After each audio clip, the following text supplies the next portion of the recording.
wabarakatuh. Jumpa kembali dengan Kang Ipip, Ustadz yang katanya sangat ganteng.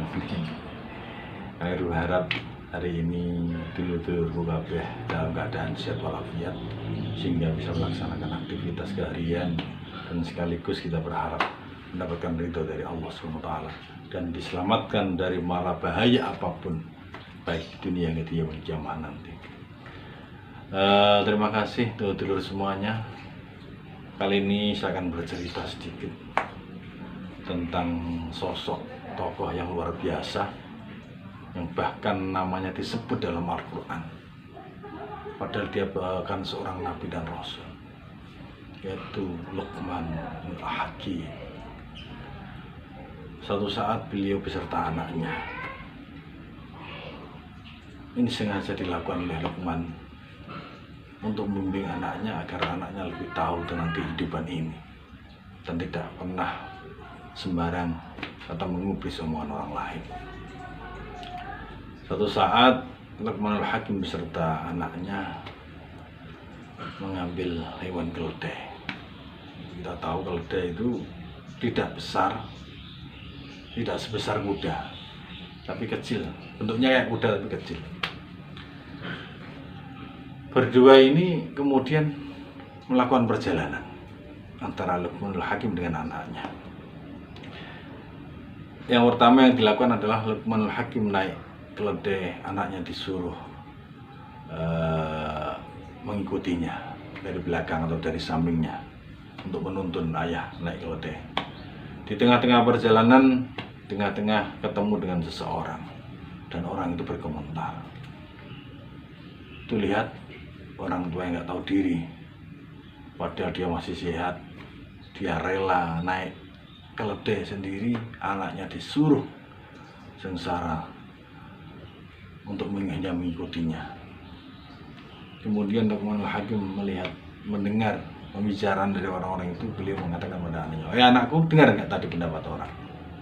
Bagaimana pendapat orang seorang?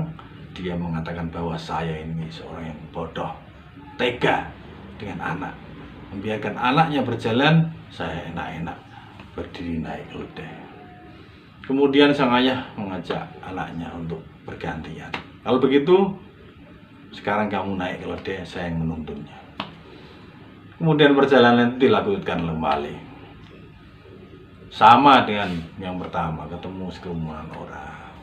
Orang ini berkomentar, tega anak ini membiarkan orang tuanya menuntun keledai, sedangkan anaknya enak-enak menaiki keledainya. Gak punya harga diri, gak punya sopan santun dan sebagainya. Setelah itu berlalu, kemudian ayahnya bertanya kepada anaknya, Luqman Al-Hakim, anakku, dengar tadi pendapat orang lain. Beliau mengatakan bahwa kamu anak yang tidak sopan, tidak tahu diri, membiarkan orang tua berjalan menuntun keledai yang kamu naiki. Ini pendapat orang lain. Paham kamu anakku? Wahai anakku, paham. Kemudian gantian, keledai ini dinaiki berdua, ayah dan anaknya. Kemudian perjalanan ketemu orang lagi dengan pertanyaan yang aneh juga.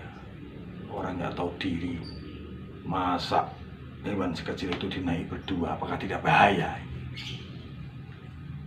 Kemudian berlalu terus melakukan perjalanannya. Kemudian Luqman Al-Hakim bertanya kepada anaknya lagi, gimana komentar itu tadi? Saya naik, saya salah. Kamu naik, kamu salah. Kita sama-sama naik, kita salah semuanya. Itulah pendapat orang. Kalau begitu kita turun. Kita jangan naik keledai, tapi bagaimana keledai ini kita tuntun bersama-sama. Kita lanjutkan perjalanan. Kemudian dilanjutkannya perjalanan ini.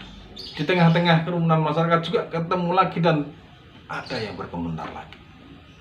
Orang kok nggak waras, punya kendaraan nggak dinaiki, hanya dituntun saja. Terus buat apa dia bawa kendaraan? Dalam hatinya Luqman Al-Hakim tersenyum, anaknya juga tersenyum.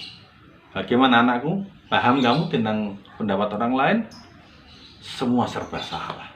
Kita naik salah, kita sama-sama naik salah. Salah satu dari antara kita naik salah, kita tidak naik sama sekali juga salah. itulah pendapat orang lain. Intinya, wahai anakku dan kita semuanya, dulur-dulur semuanya, coba kita berusaha. Apapun komentar orang lain, apapun pendapat orang lain, yang penting kita punya prinsip satu, mencari ridho Allah SWT. Jangan mudah terpengaruh dengan pendapat orang lain. Jangan mudah kita terpengaruh dengan apa yang persepsi orang yang tidak tahu kenyataannya. Tapi yang terpenting adalah bagaimana kita melakukan sesuatu tanpa merugikan orang lain. Hanya kita yang tahu tujuan kita dan mencari ridho Allah SWT. Demikianlah sekelumit cerita Luqman Nur Hakim beserta anaknya. Semoga inspirasi untuk kita semuanya dan manfaat untuk kita semuanya.